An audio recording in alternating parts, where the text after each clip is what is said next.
Maria Theresa of Austria was born in Vienna into the Imperial Habsburg family.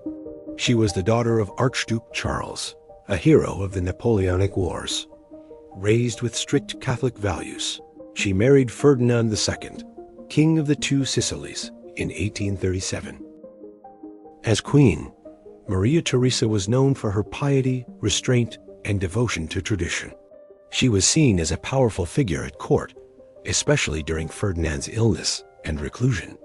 She defended Austrian interests in the Neapolitan kingdom, though liberal circles viewed her coldly. People said that through Maria Theresa, it was as if the Habsburgs themselves watched over Sicily. After Ferdinand's death in 1859, she lost political influence but retained the respect of conservatives. She died in Munich, far from courtly life. George Friedrich Handel was born in Halle to a surgeon's family. He showed early musical talent, secretly playing the harpsichord. His determination convinced his father to let him pursue music. In his youth, he studied composition, played the organ, and by 20 became a court musician. Handel became renowned as a composer writing for kings, theaters, and cathedrals. His oratorios, especially Messiah, became a cultural phenomenon. He created music that moved souls and brought people together. He is credited with saying, "I wanted to make them not only scholars, but better people." Despite vision loss and solitude, he composed until the end. In London, he was honored with a state funeral and buried in Westminster Abbey as a national hero.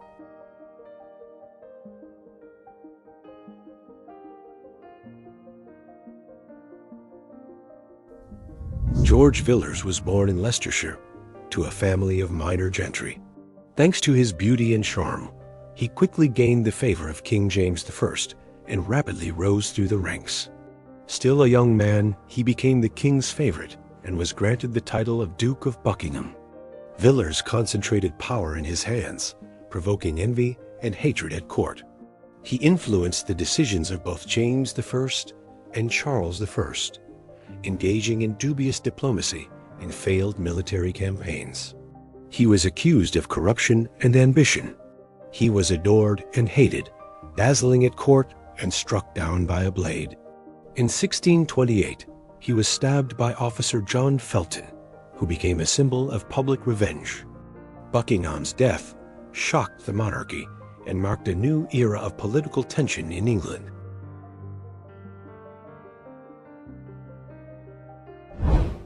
Amy Robsart was born in Norfolk into the family of a wealthy landowner with strong court connections.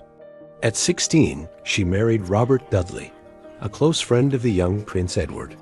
Their union was considered a promising match with bright prospects. After Robert Dudley became Queen Elizabeth's favorite, Amy was often left alone, living in seclusion and suffering from illness. Her mysterious death, found at the foot of the staircase with a broken neck, caused a public scandal. People whispered, "The Queen will never marry while the wife is alive." The investigation found no fault with Dudley, but his reputation was damaged. Since then, Amy's story has become a symbol of a tragic victim of courtly ambition.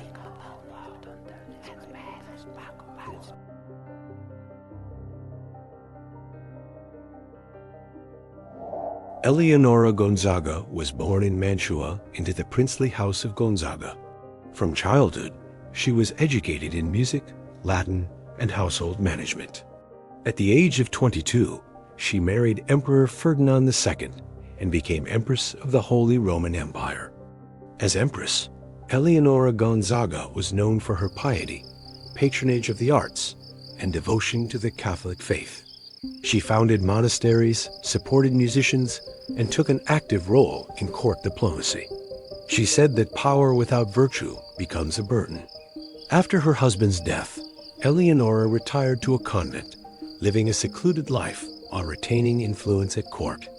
She was regarded as the conscience of the Habsburgs and a model of feminine wisdom during turbulent times. Even in the shadow of the throne, she remained a symbol of dignity and faith.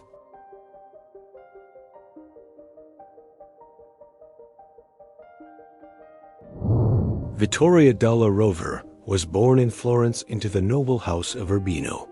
Her mother died young, and she was raised by her grandmother at the Tuscan court. At the age of 15, Vittoria married the future Grand Duke Cosimo II de' Medici, becoming one of the most influential women in Tuscany. Vittoria was deeply religious and known as a patron of science and the arts. She assembled an impressive painting collection that later became part of the Uffizi galleries. Her influence at court grew after her husband's death. She played a key role in educating heirs and governing the state. She was called the Tuscan Catherine de' Medici for her political insight and strength of character. Vittoria lived a long life and is remembered as one of the last della Rover, entwined with the legacy of the Medici. David Beaton was born into an aristocratic family in Fife, Scotland. He studied at the University of St. Andrews and later continued his education in France. From a young age, he was prepared for a church career and soon became a powerful cleric.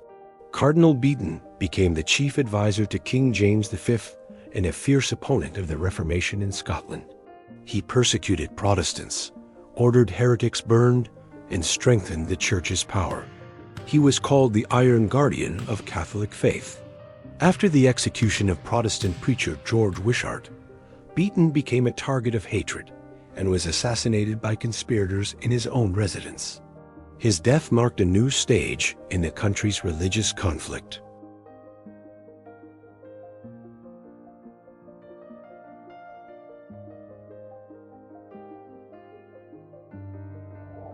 Henry III was born in Aachen into the powerful House of Nassau.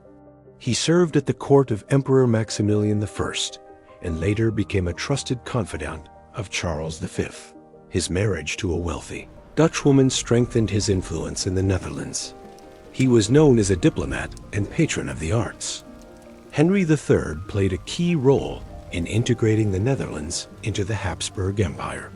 He reformed administration, encouraged education, and built grand residences, including the famous palace in Brussels.